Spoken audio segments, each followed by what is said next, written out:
میں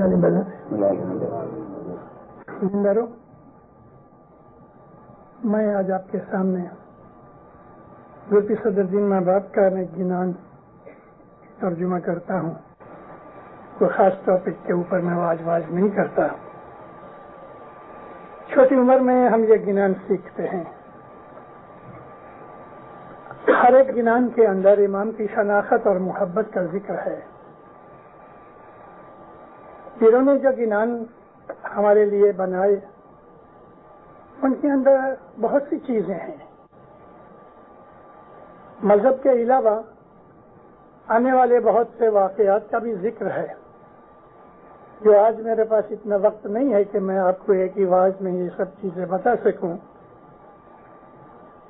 لیکن ایسے بہت سے گنان ہیں جن میں اگنوانیاں کہی ہوئی ہیں اور کبھی کبھی کوئی بھگت صاحب یا کوئی بائی ماں یہ پرانے گنان بولتے ہیں. نہیں تو ہم 10-20 گنانے اسی کے اندر کھیل رہے ہیں.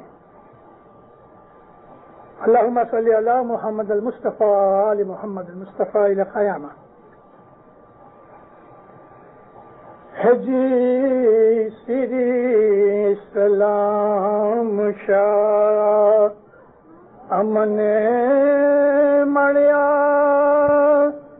ان دیدھات دیننا راج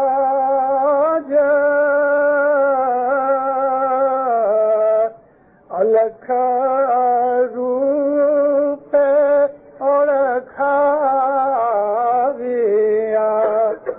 تینے ساریا ہمارا کاج. مولانا حضرت امام پہ صلوات پڑھو. مومنو اللہم صلی اللہ علیہ محمد. یہ جو شبد، یہ جو لفظ شری ہے، سنسکرت کے اندر، عربی کے اندر اس کو حضرت کہتے ہیں. ہم انگلش کے اندر اس کو سر بھی کہتے ہیں. دنیا کا آج سب سے بڑا اسلامی ملک جو ہے وہ انڈونیشیا ہے. انڈونیشیا میں ان کی جو انڈونیشین زبان ہے اس کے اندر 60% سنسکرت کے لفظ ہیں اور وہ اپنی اس زبان کے اندر جو بزرگ اور بڑے منسٹر وغیرہ ہوتے ہیں ان کو شری کے نام سے ہی پکارتے ہیں، اس کے ٹائٹل دیتے ہیں. عورتیں اپنے خامند کو سوامی کہتی ہیں. بچے اسکول کے اندر ٹیچر کو گرو کے طور پہ بلاتے ہیں. یہ ایک زبان ہے اور زبان کے اندر لگ بھگ وہ الفاظ ہوتے ہیں کہ جو اس زبان کی سنسکرتی، تہذیب، تمدن کو، کلچر کو ڈپکٹ کرتے ہیں. ہندوستان کے اندر گرپیر صدر دین ماں باپ نے جب یہ گنان کتھا ہے یعنی گنان رچا تو اس وقت مولانا اسلام شاہ کا زمانہ تھا. تو حضرت اسلام شاہ کو اس طرح اپنے امام کو یاد کیا ہے کہ یہ مولا ہم خوش نصیب ہیں کہ ہمیں ملا ہے. اور اس امام کی طفیل یعنی ان کے زمانے کے اندر یہ حضر امام تھے اور ہر امام جو ہے اپنے زمانے کا حضر امام ہے. ہر امام ہے وہ علی کا نور ہے. آپ کو کبھی یاد ہوگا تو 1986 کے اندر مولانا حضر امام اس ہیوسٹن گام کے اندر آئے تھے. لاس اینجلس میں بھی گئے، شکاگو بھی گئے، نیو یارک بھی گئے. اس وقت کے فرمانوں کے اندر 2 جگہ حضر امام نے یہ فرمان کیا اسٹوڈنٹس کے اندر کہ سارا دن کسی نہ کسی نام سے تم ہم کو یاد کرتے رہو. اللہ کہو، علی کہو، رحمان کہو، محمد کا نام لو. پھر مولا کہتے ہیں کہ اپنے اماموں کے جو نام ہیں اماموں کے نام لو کیونکہ ہر امام علی کا نور ہے اور امام جو ہے وہ اس دنیا کے اندر خدا کا نور ہے. ہم خوش نصیب ہیں کہ ہم نے اپنے امام کی شناخت کی ہے، اس کے دامن میں پڑے ہیں، ہم اس کا حکم مانتے ہیں اگر نہیں مانتے تو ماننا چاہیے، کیونکہ ہم نے حضرت امام کو بیعت دی ہے، ہم نے قول دیا ہے کہ یا مولا ہم تیرا حکم مانیں گے۔ پیری مریدی کا سب سے بڑا یہی امپورٹنٹ فیکٹر ہے کہ مرید حکم مانے اور پیر جو ہے، مرشد جو ہے، وہ اس کو ہدایت کرے، اور اس کی ہدایت کے اندر ہمارے لیے فائدہ ہوتا ہے، وگرنہ پیری مرشد کا، پیری مریدی کا کوئی کام ہی نہیں ہے۔ تو فرماتے ہیں پیر صدر دین کے مولا نے ہم کو دین کا راج دیا۔ اب یہ جو دین کا راج یہ کڑی جماعت کے اندر آئی، آپ نے کبھی سوچا کہ یہ دین کا راج کیا ہے؟ راج کس کو کہتے ہیں کہ جہاں حکومت ہوئے، راج کے اندر سکھ ہوتا ہے، سیکورٹی ہوتی ہے، آبادی ہوتی ہے، پراسپیرٹی ہوتی ہے، چوری چکاری نہیں ہوتی، ڈاکوؤں کو بھگا دیا جاتا ہے، دشمنوں کو نابود کیا جاتا ہے، تاکہ لوگ عیش آرام کے ساتھ کوئی بھی فکر کے بغیر رہ سکیں، اس کا نام ہے راج۔ رسول اکرم صلی اللہ علیہ وآلہ وسلم نے اپنی ایک حدیث کے اندر فرمایا، اے مسلمانوں، آج تو یہ حساب تھا کہ اگر کوئی آدمی بغیر کسی ہتھیار کے باہر جاوے تو وہ زندہ واپس شاید نہ آ سکے۔ آج یہ حالت ہے کہ تمہارے گھر محفوظ نہیں، تمہاری عزت محفوظ نہیں، تمہاری عورتوں کی عصمت محفوظ نہیں، تمہارے بچوں کی زندگی محفوظ نہیں، لیکن انشاءاللہ اسلام آ گیا ہے۔ اب اسلام کے بعد وہ زمانہ آئے گا، شاید میری حیاتی کے بعد آئے، کہ حضرموت سے لے کے عراق کی حد تک اگر ایک عورت اکیلی اونٹ پہ بیٹھ کے چلے تو اس کو رستے کے اندر کوئی خطرہ نہیں ہوگا۔ اکیلی عورت، حضرموت یمن کے پاس ہے، اور عراق کی حد سارا آپ عربستان کراس کرو کہ جو تقریباً 1200-1300 میل دور ہے۔ نبی کہتے ہیں کہ اگر اکیلی عورت اونٹ پہ بیٹھ کے چلی جائے اس کا کوئی خطرہ نہیں ہوگا، اور یہ بن گیا۔ نبی کریم کی وفات کے بعد یہ واقعہ تھا، کیونکہ رسول اللہ کی وفات تک سارا عربستان مسلمان نہیں ہوا تھا۔ کچھ لوگ ایسے رہ گئے تھے جن میں یہودی تھے، اور نبی فرمان کر کے گئے کہ جزیرہ عرب کے اندر ایک بھی یہودی نہیں رہنا چاہیے، کیونکہ یہودیوں نے رسول اکرم کو بہت ستایا اور اسلام کو ختم کرنے کے لیے انہوں نے بہت سے کاوے دعوے کیے۔ خیر، رسول اکرم کے بعد یہ دور آ گیا، اور خاص طور پہ پہلے 4 خلیفوں کے زمانے کے اندر یہ حال بن گیا کہ ایک عورت اکیلی اگر کہیں چلی جائے اسے کوئی خطرہ نہیں تھا۔ یہ دین کا راج ہے، یہ راج دین کا ہے، اس لیے کہ رسول اکرم نے مسلمانوں کو کہا غیر کی جو جائیداد اور پراپرٹی ہے اس پہ تمہاری بد نظر نہیں ہونی چاہیے، نہ کسی کی عورت پر، نہ کسی کے مال پر۔ جھوٹ مت بولو، فریب مت کرو، خون مت کرو، چوری مت کرو۔ تمام انسانی بدیاں جو تھیں وہ نبی کریم نے اپنی وعظوں کے اندر اور وحی کے سلسلے کے اندر ان لوگوں کو سمجھائیں، اور اس طرح سے ان کو بنا دیا کہ وہ لوگ کہ جو جانوروں کی طرح سخت تھے، خدا تعالیٰ کے اس نبی نے ان کو موم کر کے سچے انسان بنا دیا۔ اگر کہیں چیز گر جاتی تھی تو دنوں تک وہیں پڑی رہتی تھی، کوئی اس کو ہاتھ نہیں لگاتا تھا، کیونکہ اللہ کے حکم سے ان کے ہاتھ کاٹ ڈالے جاتے تھے جو چوری کرتے تھے۔ میں اس زمانے کی ہسٹری بیان کرنے کے لیے آج اتنا ٹائم نہیں پاتا، لیکن آپ کتابیں پڑھا کرو۔ ہسٹری کے اندر اس قسم کی بہت سی چیزیں ہیں کہ جو ہمارے ایمان کو اور بھی مضبوط کرتی ہیں۔ نبی کریم نے ان لوگوں کو ٹیم کر دیا، ان لوگوں کو ایسا بنا دیا کہ زمانہ دیکھ رہا ہے، اور ہسٹورینز نے لکھا ہے اس بات کے لیے کہ رسول اکرم نے وہ جہالیت کے تمام جتنے بھی واقعات تھے، ان کی عادتیں تھیں، ان کو مٹا دیا. احسان فراموشی تھی نکل گئی، بددیانتی تھی نکل گئی، چوری تھی نکل گیا، دغا فریب نکل گیا، حسد کینہ نکل گیا، پرانی دشمنیاں نکال دی گئیں اور ان کی جگہ فرشتوں جیسے حالات اور خیالات پیدا کر دیے. رسول فرماتے ہیں کہ تم کھانا کھا رہے ہو اور تمہارا پڑوسی اگر بھوکا ہے تو خدا اس بات کا حساب مانگے گا.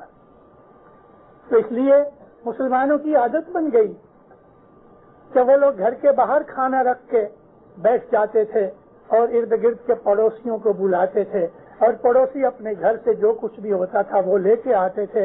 اس طرح مسلمان مل کے بیٹھ کے کھانا کھاتے تھے. اسلام نے دنیا کو بہت کچھ اچھی چیزیں دی. بدیاں نکل گئی، برائیاں نکل گئی اور ان کی جگہ جو اچھے حالات پیدا ہو گئے. یہ دین کا راج تھا، کیونکہ دین نے، مذہب نے ان لوگوں کی فطرت کو بدل دیا. مذہب نے ان کی بد عادتوں کو بدل کے ان کو نیک انسان اور فرشتوں کے درجے تک کا پہنچا دیا. یہ دین کا راج تھا. ہمارے تیسرے دن ماں باپ نے جو یہ فرمایا ہے دینداروں، تو وہ یہی فرمایا ہے کہ دیدات دین نہ راج. دین کا یہ راج ہے ہمارا اسماعیلی مذہب. حضرت امام ہمارا راجا ہے، ہمارے دلوں کا بھی راجا ہے، ہمارے بدن کا بھی راجا ہے، ہماری ملکت کا بھی راجا ہے، کیونکہ ہم نے بیعت کر کے جان و مال سب کچھ حضرت امام کے قدموں میں ہم نے سونپ دیا ہے. یہ جو سب مشن ہے یہ اسلام ہے. سب مشن خدا کے نور کو ہوتا ہے، خدا کو ہوتا ہے.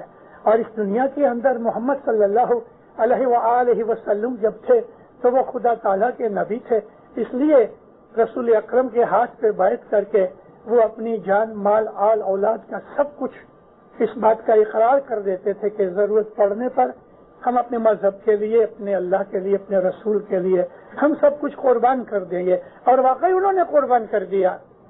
قربانی کا جذبہ یہاں تک پہنچا کہ مذہب کی خاطر جان دینے کے لیے تیار ہو گئے تھے. میں آپ کو چھوٹا سا واقعہ بیان کروں کہ کس طرح سے انسان اور اس زمانے کے لوگ جو وحشی لوگ تھے کہ جو چلتے ہوئے بیل یا بکری کو چھری مار کے تھوڑا سا گوشت کاٹ لیتے تھے، کچا گوشت کھا جاتے تھے، بھوک لگی تھی اس لیے. ارے وہ جانور تڑپ رہا ہے، اس کا ان لوگوں کے دل کے اندر کوئی رحم والا خیال پیدا نہیں ہوتا تھا. اور کسی کو قتل کر دینا ایسا تھا کہ جیسے کسی بکرے کو ذبح کر دیا. ان لوگوں کے اندر ایسا جوش و جذبہ پیدا ہو جانا ایک کرامت کی بات تھی. بدر کی لڑائی کا اعلان ہوا. مسلمان تھوڑے تھے، مشرکین بہت تھے. 1000 سے زیادہ مشرکین مکہ سے مدینہ آئے لڑنے کے لیے. یہاں تھوڑے سے مسلمان تھے تو بھی 313 مسلمان لڑنے کے لیے تیار ہو گئے. ان 313 میں سے 2 لڑکے تھے، بھائی تھے دونوں، ایک 11 سال کا، ایک 12 سال کا. ان کو شوق ہوا کہ اس لڑائی کے اندر ہم بھی حصہ لے لیں، اگر مر گئے تو خدا کی راہ میں قربان ہو جائے. یہ جذبہ کوئی معمولی نہیں تھا. یہ 2 لڑکے آئے، مگر جو ان کا ریکروٹنگ آفیسر تھا اس نے یہ لڑکوں کو دیکھ کے کہا جاؤ یہ بچوں کا کھیل نہیں. اب ان کو بڑا شوق تھا تو یہ دونوں کا رسول اللہ کے پاس گئے اور پاؤں کے انگوٹھوں کے اوپر کھڑے ہو کے اونچے ہو گئے. کہتے یا نبی، وہ ہم کو کہتے کہ ہم بچے ہیں، خدا کی قسم ہم بچے نہیں ہیں، ہم اونچے. نبی نے ان کا جذبہ دیکھ کے یہ پاؤں ایسا اونچا کر کے اپنے آپ کو بڑا ظاہر کرنا چاہتے ہیں. حضور ہنس پڑے. اس کو فرمایا ان کو لے لو، اس کو ٹریننگ دو. تھوڑی سی ٹریننگ دی گئی. ایک کے پاس چھری تھی، ایک اونٹ کے پاؤں کی ہڈی لے کے آیا، وہ بڑی لمبی ہوتی ہے. لڑائی کا تبل جنگ بجا. لڑائی شروع ہوئی. ایک پہلوان ادھر سے آوے، ایک ادھر سے جاوے. اس لڑائی کے اندر مولا مرتضی علی نے 36 آدمی اکیلے نے قتل کیے. یہ جو لڑکے تھے اپنے بڑوں سے، بزرگوں سے سنتے تھے کہ سب سے بڑا فتنہ کرنے والا ابو جہل ہے. ابو جہل کا نام عمر تھا، لیکن لوگوں نے اس کو ابو جہل کا نام اس لیے لقب دیا کہ وہ جہالت سے بھرا ہوا تھا، کینہ خور تھا، بددیانت تھا، دنیا بھر کی تمام چالاکیاں بدیاں کوٹ کوٹ کے بھری ہوئی تھیں، اور اس نے رسول اکرم کو بہت تنگ کیا۔ یہ بچوں نے سوچا کہ ہم دونوں مل کے اس بوڑھے کا خاتمہ کریں، تو گھومتے گھومتے گھومتے دشمن کے لشکر کی طرف چلے گئے، اور ایک کھجور کے درخت کے نیچے ایک بوڑھا بیٹھا ہوا دیکھا، تو کسی دوسرے کو پوچھا کہ اس میں ابو جہل کون ہے؟ تو کہا وہ درخت کے نیچے بیٹھا ہے۔ دونوں لڑکے اس کے پاس گئے، پوچھا کہ ابو جہل آپ کا نام ہے؟ کہتے ہاں، کیا کرنا ہے؟ کہتے کھڑے ہو جاؤ۔ مجھے بولو کیا کرنا ہے؟ کہتے آپ کہتے ہیں کھڑے ہو جاؤ۔ وہ کھڑا ہوا تو انہوں نے اس کو مارنا شروع کیا، اتنا مارا اتنا مارا اتنا مارا، اس کی زبان باہر نکل آئی، آنکھیں اوپر چڑھی گئی، اور یہ سمجھے کہ یہ مر گیا۔ لڑکے بڑے خوش ہوئے اور بھاگ گئے۔ اب اس درمیان میں حضرت امیر حمزہ، جو حضرت رسول اللہ اور مولا علی کے چاچا ہوتے تھے، بڑے بہادر تھے، ادھر سے نکلے گھوڑے پر، کیونکہ اس وقت تک حضرت امیر حمزہ کو پتہ نہیں تھا کہ مسلمانوں اور کافروں کی لڑائی ہو رہی ہے۔ تو حضور نے دیکھا تو ابو جہل سویا پڑا ہے، تڑپ رہا ہے۔ اس نے دیکھا، کہتا ہے حمزہ میں تجھ کو خدا رسول کا واسطہ دیتا ہوں، مجھے مار ڈالو۔ ارے تم تو پہلے ہی مرے ہو، اور ایسے حالت آدمی کے اوپر میں وار کر کے میں اپنی بہادری کو بدنام کرنا نہیں چاہتا۔ کہتا نہیں، مجھے مار ڈالو۔ لیکن کیوں؟ کہتے مجھے 2 لڑکوں نے مارا ہے، تاریخ میں یہ لکھا جائے گا کہ مجھے لڑکوں نے مارا ہے، میرے لیے یہ شرم کی بات ہے، ڈوب مرنے کی بات ہے، حالانکہ مر رہا ہے پھر بھی کہتا ہے ڈوب مرنے کی بات ہے۔ اگر تم مجھ کو مار دو گے تو یہ لکھا جائے گا کہ امیر حمزہ جیسے طاقتور شہزور بہادر کے ہاتھ سے مارا گیا ہوں۔ لیکن امیر حمزہ نے ان کو نہیں، اس کو مارا نہیں، کسی اور شخص نے یہ مار دیا یا خود ہی مر گیا۔ لیکن ابو جہل بدر کی لڑائی میں 2 لڑکوں کے ہاتھوں سے مارا گیا۔ یہ قربانی کا جذبہ ان 2 چھوٹے لڑکوں کے دلوں میں اللہ رسول کی محبت کی وجہ سے تھی۔ اس کا نام ہے دین کا راج۔ ہمارے دلوں کے اوپر، ہمارے دماغ کے اوپر، ہماری دولت کے اوپر، ہمارے بدن کے اوپر، ہماری فیملی کے اوپر، ہماری زندگی کی ہر پہلو کے اوپر ہمارے مولا کا راج ہے۔ یہ ہے دین کا راج، کہ جس کے سامنے کوئی چیز کی کوئی حقیقت نہیں۔ مولانا حضرت امام ہم کو ملا ہے، شری اسلام شام نے مڑیا دیدھا تے دین راج الکھ روپے اور کھاویا۔ وہ امام جو ہے اپنی نوری حالت کے اندر ہم اس کو لکھ نہیں سکتے، اس کی تعریف کا کوئی اینڈ نہیں ہو سکتا۔ ایسی حالت کے اندر وہ مولا اس روپ میں بیٹھا ہوا ہے، اور پھر فرماتے ہیں الکھ روپے اور کھاویا ساریا ہمارا کاج، اور میرے سب کام اس نے پورے کروائے۔ کون سے کام؟ عبادت، بندگی، آخرت، عاقبت، یا دنیا کی کوئی بھی چیز مانگی جائے تو اس امام کے در سے ہمیں ملتی ہے۔ تو یہ امام ہر زمانے کے اندر ہمارے سامنے موجود ہے۔ دوسرا پاٹ فرماتے ہیں ہے جی پریت جانی نے گنان جوڑیاں انے دل ماہے راکھی سدھیر ستگر نا گنان تو ملے جو نرمل تھئی رہی ہے نیر۔ ایک بہت پرانی مینوسکرپٹ کے اندر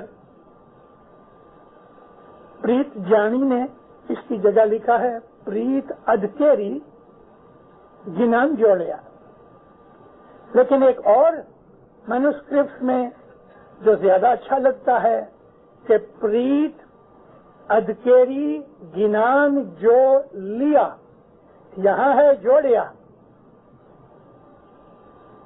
پریت ادکیری گینان جو لیا من مائے دل مائے راکھی سدھیر. حضرت امام کی محبت کے مد نظر رہ کے جس نے گینان یعنی کہ علم حاصل کیا اور اپنے دل کے اندر اس نے صبر کیا. سدھیر کا مطلب صبر ہے. سدھیر کا مطلب شارپنیس آف مائنڈ بھی ہوتا ہے. سدھیر کا مطلب تیز نگاہوں والے کو بھی کہتے ہیں. مطلب کہ ہوشیار اور چالاک، جس کے اندر اچھاچھرا پن نہ ہو، جو بہت کوئک نیچر کا نہ ہو، اس کے اندر اسٹیبلٹی ہو گئے. وہ کچھ بھی کام کرے سوچ سمجھ کے کرے، ایسا کام نہ کرے کہ جلدی میں بھول ہو گئی. اس کو کہتے ہیں سدھیر. حضرت امام کی محبت کے اندر رہ کے جو گنان ہم اختیار کرتے ہیں یا ہم گنان حاصل کرتے ہیں، دل کے اندر اسٹیبلٹی رکھتے ہیں، یعنی سکون بھی ہوئے اور استقلال ہوئے. عربی یا اردو میں استقلال کہتے ہیں، جس کو ہم انگلش کے اندر اسٹیبلٹی کہتے ہیں. تو ستگر نہ گنان تو ملے. ایسے آدمی کو سچے مرشد کا علم ملتا ہے جو نرمل تھئی رہی ہے نیر. پانی کی طرح اگر ہمارا باطن پاک صاف رہے، صرف پاک صاف رہے اتنا ہی نہیں، پانی کی تعریف یہ ہے کہ پانی دوسروں کو صاف کرتا ہے. پانی آدمی کو پوتر بناتا ہے، پاک بناتا ہے، اور پانی میل کو دھو ڈالتا ہے، اچھا کر دیتا ہے، پاک بنا دیتا ہے. پانی کی یہ طاقت مومن کے اندر ہے. مومن نہ صرف خود پاک ہے، وہ دوسروں کو بھی پاک بناتا ہے. مومن خود اچھا ہوتا ہے، دوسروں کو بھی اچھے راستے پہ تلقین کرتا ہے. یہ پانی کی صفت ہے کہ پانی جو ہے وہ ہر شے کے اندر آ جاتا ہے. پانی جو ہے لطیف ہے، اور اس کے اندر یہ صفت ہوتی ہے کہ اگر کسی رکابی یا پلیٹ میں ڈال دو تو پھیل جائے گا، گلاس میں ڈالو تو وہ گلاس کی شکل دیتا ہے، پیالے میں ڈالو تو پیالے کی شکل دیتا ہے، بوتل میں ڈالو تو بوتل کی طرح بن جاتا ہے. یعنی اڈیپٹیبل ہے، اس کے اندر فلیکسیبلٹی ہے. مومن جو ہوتا ہے وہ ایسا ہی ہوتا ہے. مومن کے اندر اڈیپٹیبلٹی بھی ہے، فلیکسیبلٹی بھی ہے. یعنی اس کے اندر ہر حالت میں اپنے آپ کو رکھنے کے لیے طاقت ہوتی ہے، لیاقت ہوتی ہے، قابلیت ہوتی ہے. اور پانی خود بھی صاف ہے، دوسروں کو بھی صاف کر دیتا ہے. گندا پانی بھی اگر ہو، تھوڑے ٹائم کے بعد اس کے اندر جو گرد و خلاصت ہے وہ نیچے بیٹھ جاتی ہے اور اوپر پانی صاف پیور ہو جاتا ہے.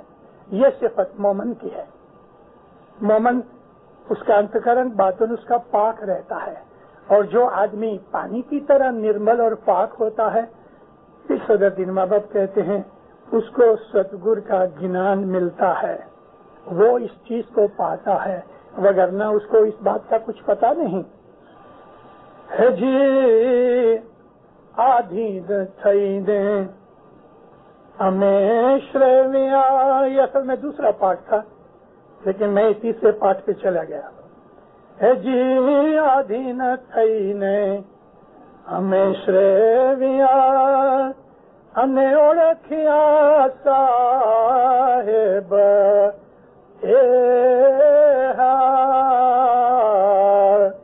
دسوندی سر بندی جان جو لاگے شاسوں سنیہ. اوپر پہلے پارٹ کے اندر مولانا اسلام شاہ کا ذکر کیا. ان کے تابعداری میں آئے، ان کی طرف سے جو رحمت ملی تو ہم مولانا حضرت امام کے چھتر کے نیچے، اس کے سائے کے نیچے رہے. یہ ہماری خوش نصیبی تھی اور اس کا درجہ راج کی طرح ہے. تو اس دوسرے پارٹ میں کہتے ہیں کہ آدھین تھئی نے ہمیں شریویا، میں مولا کے بالکل تابعدار ہو گیا. اور میں نے اس کی خدمت کی، اس کی تابع داری کی، اس کی وفاداری کی، اس کی فرمان برداری میں رہا، اور اس اطاعت گزاری کی وجہ سے میں نے اس کی شناخت کی، انہیں اوڑ کیا صاحب اس حضرت امام کو میں پہچان سکا، میں نے اس کی معرفت کی، مجھے سمجھ پڑی کہ یہ کون ہے، یہ کوئی انسان نہیں، یہ خداوند عالمین کے نور کا مظہر ہے۔ یہ سمجھ کے میں نے دستبند دی اور سر بند ہوا۔ سر بندی ہمارے مذہب کی ایک ریت ہے، ہمارے مذہب کے اندر ایک روایت ہے، ہمارے مذہب کے اندر ایک عادت ہے، اور ہمارے مذہب کا یہ ایک کام ہے، فرائض میں آتا ہے، لیکن ایک فرض ایسا نہیں کہ جس کے نہ کرنے سے ہم گنہگار بنے، ہم اس کو کہتے ہیں سر بندی۔ رسول اکرم کے زمانے کے اندر ایسے بہت سے عرب ہوئے کہ جنہوں نے جب اسلام قبول کیا تو اپنا سب کچھ گھر بار انہوں نے رسول اکرم کے پاس اسلام کی خدمت اور خرچ کے لیے سپرد کر دیا، سب کچھ دے دیا۔ احد کی لڑائی ہو رہی تھی، ایک عرب باہر سے سفر کر کے گھر واپس لوٹا اور مدینے کے اندر صرف عورتیں دکھیں، چند آدمی ہتھیار لگائے ہوئے گھوم رہے تھے۔ کہنے لگا کیا بات ہے، ایسا تجھے معلوم نہیں احد پہ ہماری لڑائی ہو رہی ہے؟ اس وقت یہ کھجوریں کھا رہا تھا اور باتیں کر رہا تھا بڑی بے پرواہی کے ساتھ۔ کہتے لڑائی ہو رہی، کائے کی لڑائی؟ کہ مشرکین 3000 آدمی کا لشکر لے کے آئے ہیں اور رسول اکرم اور مسلمان گئے ہیں ادھر لڑنے کے لیے احد پہ۔ احد پہاڑ ہے ایک چھوٹا سا مدینے کے پاس، اس کی دوسری طرف یہ لوگ چلے گئے تھے۔ کہنے لگا ایسا ہے؟ ہاں۔ دل میں کو کہتا ہے اے ایوب، اس کا نام ایوب تھا، اے ایوب تف ہے تیری زندگی پہ، تیرا مرشد اللہ کا رسول تو لڑائی میں ادھر لڑ رہا ہے مشرکوں کے ساتھ، اور تم یہاں کھڑے کھڑے کھجوریں کھا رہے ہو، تف ہے ایسی زندگی پہ۔ کھجوریں پھینک دی، تلوار گھر سے جا کے لے کے آیا اور گیا، ایک نامہ لکھا، نبی کے پاس جا کے کہتا ہے یا نبی یہ کھجوروں کا میرا سارا باغ ہے، میں اللہ کے نام پر میں آپ کو دیتا ہوں کہ آپ اس کو بیچ کے اور اسلام کی حفاظت کے خرچ میں آپ اس کو خرچنا، اور آپ مجھے دعا کرو کہ میں جنگ میں جاؤں۔ جنگ میں گیا، لڑتے لڑتے شہید ہو گیا۔ 1 گھنٹہ 2 گھنٹے پہلے کھجوریں کھا رہا تھا اور اب اس نے اپنی ملکت خدا کے نام پہ قربان کر کے اپنی جان بھی قربان کر دی۔ یہ سر بندی ہے، سر کو باندھ لینا، مطلب یہ ہے کہ اپنا سب کچھ جان تک بھی خدا تعالیٰ کے سپرد کر دینا۔ ان میں سے ایک اور بھی آدمی تھا، ابو ذر غفاری، مشہور صحابی تھا رسول اکرم کا، اس نے بھی اپنی ساری ملکت دے دی، بچوں کو کہا بھی تم جانو تمہارا کام جانے، میں تو اب جاتا ہوں، اور ساری زندگی رسول اکرم کی خدمت کے اندر واضح کرتا رہا، عامل کے طور پہ کام کرتا رہا، جدے جدے ملکوں کے اندر جاتا رہا، گاؤں میں جاتا رہا، اور اس نے ساری زندگی خدا تعالیٰ کی خدمت میں گزاری۔ یہ سر بندی تھی۔ وہ لوگ کہ جو کسی نہ کسی طریقے سے ساری زندگی حضرت امام کے گھر کی خدمت کرتے ہیں، وہ سر بندی میں آتے ہیں۔ لیکن ایسا بھی حال ہے کہ ہمارے مذہب کی ہسٹری کے اندر ایسے لوگ ہوئے کہ جنہوں نے اپنی ساری ملکت، تن کے 3 کپڑے رکھ کے باقی سب کچھ انہوں نے امام کے سپرد کر دیا تاکہ دین کی خدمت کے اندر، دین کے کام کے اندر، خرچ کے اندر وہ کام کر سکیں۔ تو پیر صدر دین کہتے ہیں کہ اس مولا کے چرن میں، اس مولا کی خدمت میں، اس کے قدموں میں سر رکھ کے میں دستبند بھی دیتا ہوں، لیکن میں سر بند ہو گیا ہوں، یعنی ساری زندگی دین کی خدمت کرتا رہتا ہوں۔ اور فرمایا کہ یہ دستبندی، سر بندی، جان جو لاگے شاس اور نے، یہ چیز تبھی تم کو پتہ لگے گا کہ جب حضرت امام کی محبت تمہارے دل میں پڑے گی۔ محبت محبت کے کرشمے تو بہت دیکھے، ہماری ہسٹری میں بھی، دنیا والوں کی ہسٹری میں بھی محبت ایک ایسی چیز ہے دینداروں کہ اس سے بڑھ کے کوئی دوسری دنیا کی طاقت نہیں ہوتی۔ جب امام کی محبت لگ جاتی ہے تو مال و دولت کیا شے ہے، یہ دستبند وہ دیتے ہیں کہ جو امام سے پیار کرتے ہیں، سربند وہ ہوتے ہیں۔ ساری زندگی آج کے زمانے کے اندر وہ چیز نہیں ہے کہ جو 100-200 برس پہلے ہمارے اماموں کے حضور میں لوگ جا کے سربند ہو جاتے تھے۔ مجھے اچھی طرح سے یاد ہے کہ ہمارے ایک بزرگ تھے جو بعد میں بامبے درخانہ جماعت کے مکھی بنے، مکھی میگھ جی مور جی۔ مجھے جو یاد ہے تو آخری یہ ایک شخص تھے کہ جنہوں نے اپنی ساری ملکت امام کے قدموں میں رکھ دی اور کہا کہ خداوند میں سربند ہوتا ہوں۔ مولانا امام سلطان محمد شاہ داتار نے اس کی یہ آرزو پوری کی، قبول کیا۔ یہ 1910-11 کا واقعہ ہے، یعنی لڑائی سے 3-4 برس پہلے کی بات ہے۔ اور بعد میں مولا نے یہ ساری رقم وہاں کے سینٹرل اسکول بنایا گیا تھا بامبے کے اندر۔ جو بامبے کے جو لوگ ہیں ان کو شاید اس بات کا پتہ ہوگا کہ کانڈی محلے سے نکل کے ہم جب یہ اپنے درخانے کی طرف جاتے ہیں تو رستے کے اندر سینٹرل اسکول آتی ہے اور اس کے بعد یہ ہمارے یہ قبرستان آتا ہے۔ یہ سینٹرل اسکول مکھی میگھ جی مور جی کے اس کارسازی یا سربندی کے پیسے سے بنائی گئی۔ مکھی نے واپس شروع کام کیا اور 2 ہی برس کے اندر اس نے جتنا امام کو دیا تھا اس سے 10 گنا زیادہ اس کو مل گیا، اور جب گزر گیا تو لاکھوں کی ملکت چھوڑ کے گیا۔ اس کے بعد مجھے معلوم نہیں، اگر کوئی پرائیویٹ لیڈر سربند ہوا ہوئے تو مجھے علم نہیں ہے، مگر اس کے بعد سلطان محمد شاہ قبول بھی نہیں کرتے تھے۔ مولانا حضرت امام کی خدمت میں ایک عورت سربند ہونے کے لیے گئی تھی، مگر حضرت امام نے قبول نہیں کیا۔ آج ہماری سربندی یہ ہے کہ ساری زندگی جو مولانا حضرت امام کی خدمت کرتا ہے، کوئی بھی تنخواہ پگار لیے بغیر، یا اگر وہ پگار یا تنخواہ لیتا ہے تو حضرت امام فرماتے ہیں یہ میری بخشش ہے تاکہ اس کے بیوی بچے پل سکیں۔ مگر جو آدمی ساری زندگی امام کے گھر کی خدمت کرتا ہے دینداروں، اس کا درجہ سربندی کی طرح ہے، اور یہ ہمارے مذہب کی ایک ریت میں سے آتا ہے۔ اور بھی دوسرے گنانوں کے اندر سربندی کا ذکر ہے، مگر پیر صدر دین کہتے ہیں کہ یہ دستبند دینا یا سربند ہونا یہ تو ان لوگوں کی خاصیت ہے کہ جو امام سے پیار کرتے ہیں۔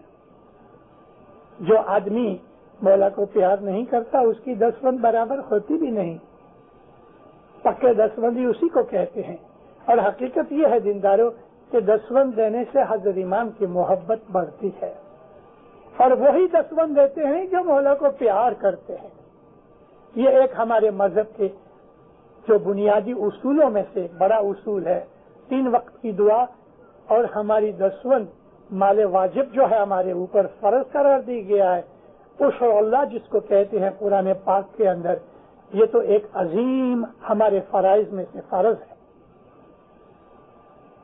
چوتھا پاٹ ہے، اب روحانیت کی طرف اس صدر دن جا رہے ہیں۔ ہے جی نرمل من تو رہے جو پورو ہووے سنیہا دیا پرگٹ اپجے اے ستگر تھی امر دے۔ اب اس میں روحانیت آ گئی۔ پہلے ہماری یہ بات بنی کہ ہم نے حضرت امام کی بیعت کی، حضرت امام ملا، حضرت امام کی تابعداری و وفاداری میں آئے، قول اقرار ہوا، یہ پہلا پاٹ۔ دوسرے پاٹ کے اندر فرمایا کہ یہ میں بالکل آدھین ہو کے، وفادار بن کے، اطاعت گزار بن کے حضرت امام کی تابعداری میں رہا۔ اس مولا کی میں نے معرفت کی، اور اس معرفت سے مجھ کو یہ چیز ملی کہ میں دستبندی بنا، سربندی بنا، ساری زندگی اس کی خدمت میں نے گزاری، اور اس طرح میرے دل کے اندر اس کے لیے محبت پیدا ہوئی۔ تیسرا پاٹ یہ تھا کہ یہ پریت کی وجہ سے میرے کو گنان ملا، حضرت امام کی جو محبت میرے دل میں تھی یا ہے اس کی وجہ سے میں نے علم حاصل کیا، مجھ کو یہ معرفت ملی، مجھ کو اس بات کا یہ علم ملا کہ حضرت امام کون ہے، اس کی شناخت ملی، اور ستگور کا یہ گنان مجھے اس لیے ملا کہ میرا دل پاک صاف تھا پانی کی طرح۔ اب یہ فرماتے ہیں کہ نرمل من تو رہے، من کو نرمل پاک کرنے کا راستہ کیا؟ تو فرماتے ہیں کہ جو پورو ہوئے اسنیہ، پہلے تمہارے دل میں حضرت امام کی محبت ہوئے تو تمہارا دل پاک بنے، کیونکہ محبت کی وجہ سے بدیاں برائیاں نہیں کریں گے۔ جو حضرت امام سے پیار کرتا ہے اس کے اعمال پاک ہوتے ہیں، اس کے خیالات پاک ہوتے ہیں، وہ گناہ نہیں کرتا، کرائم نہیں کرتا، بدیاں نہیں کرتا، کیونکہ وہ یہ جانتا ہے کہ ہر جگہ میرے ساتھ میرا مولا ہے، تو برائی کرنے کا اسے خیال ہی پیدا نہیں ہوتا۔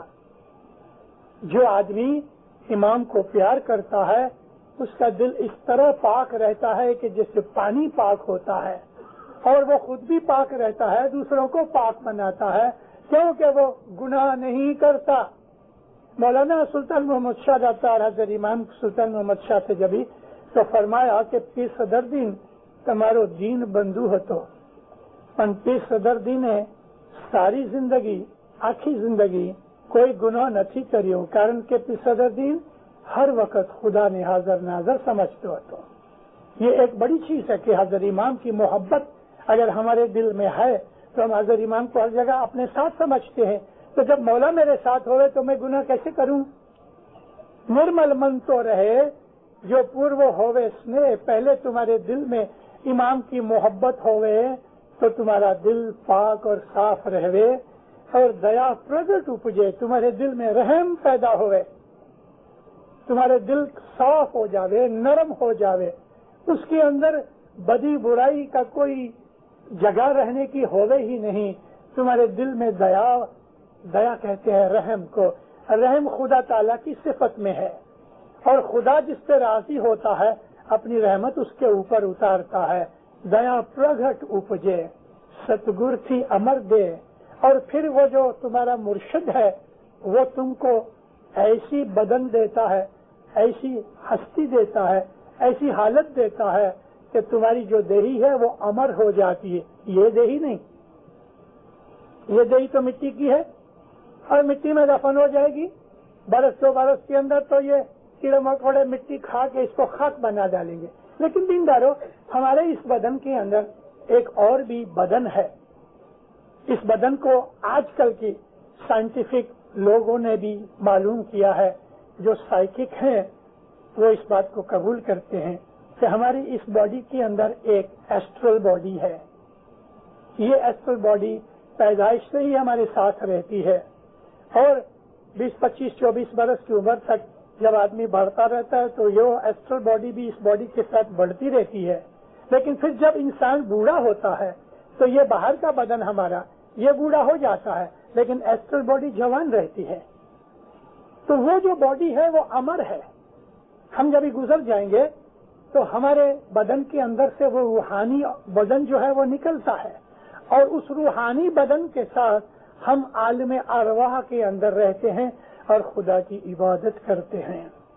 یہ عبادت کرتے کرتے کرتے جب ہمارے درجے بڑھتے جاتے ہیں تو آہستہ آہستہ وہ ایسٹرل باڈی بھی ڈسکارڈ ہوتی جاتی ہے۔ ایسٹرل باڈی میں پاؤں نہیں ہوتے، نیچے سے مچھی کی طرح ایسا اس کا آکار ہوتا ہے، ٹورسو ضرور ہے، ہاتھ ہیں لیکن پاؤں نہیں۔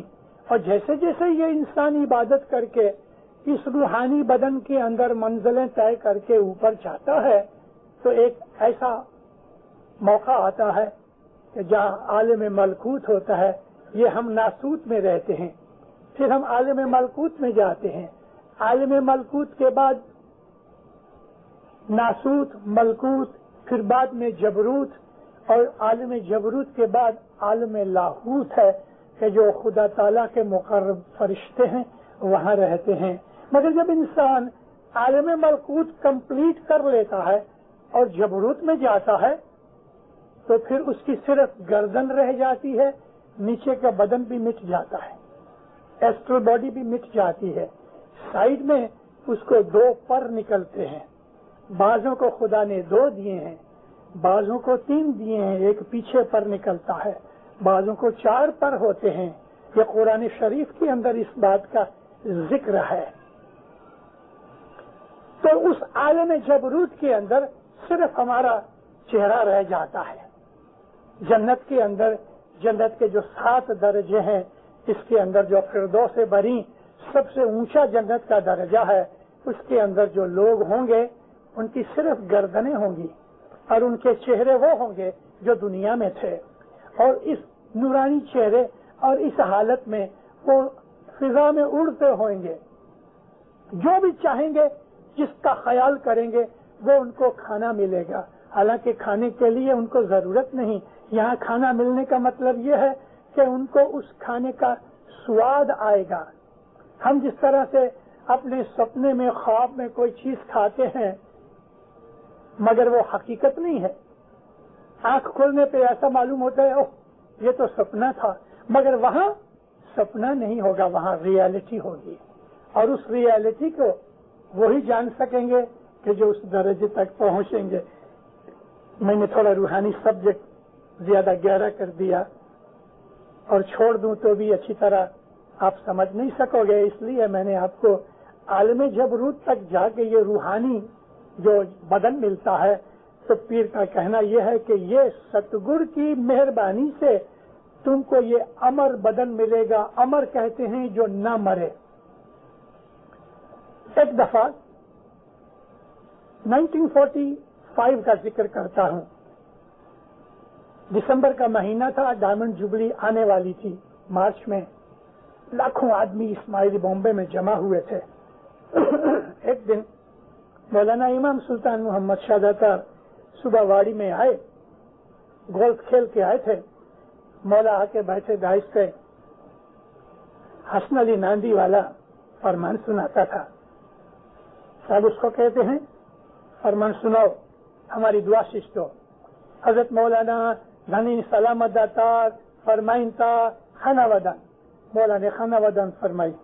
فرماؤ. فرمایا کہ بولو.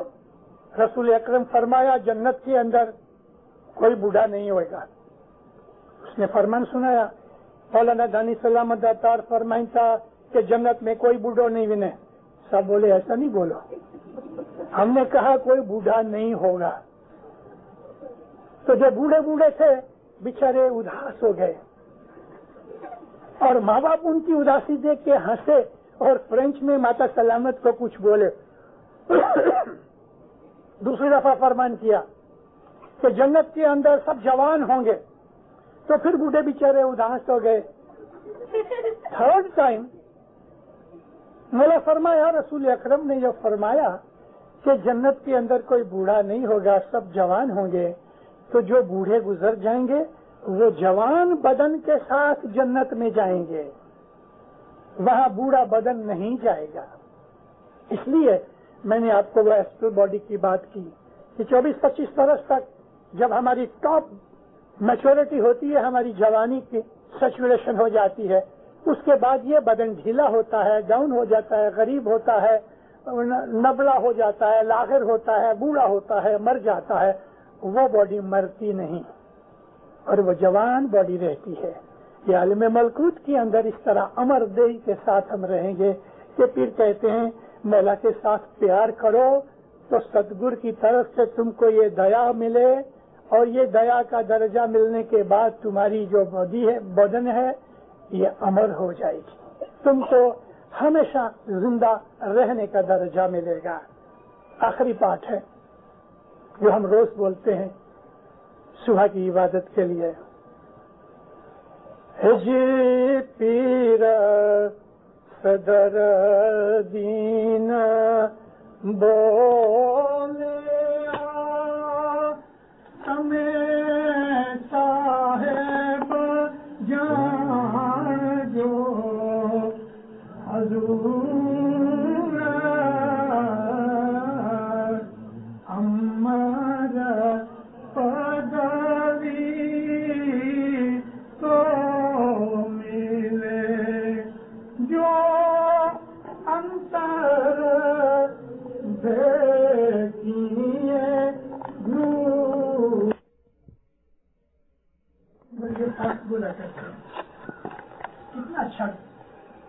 کے اندر مغز رکھا ہے. صدر دن فرماتے ہیں کہ تم ہر وقت مولا کو حاضر ناظر سمجھو، دن کو رات کو جہاں کہیں بھی ہو یہ سمجھ لو کہ مولا تمہارے ساتھ ہے، وہ تمہیں دیکھ رہا ہے.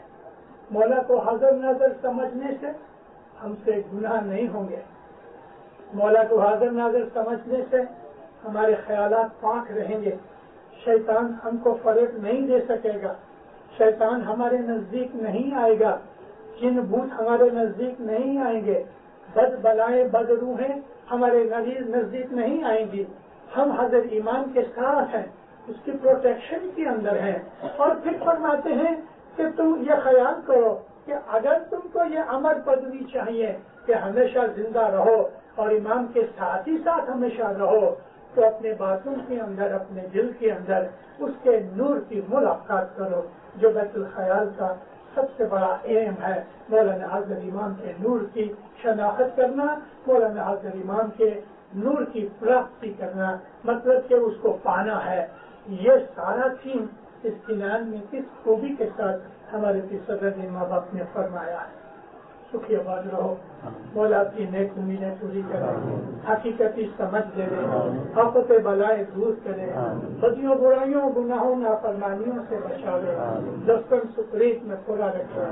مولا عبادت بندگی کا شوق دے دے. مولا اپنی فرمان برداری تابعداری میں وفاداری میں رکھے. مولا آپ کی ہر نیک امید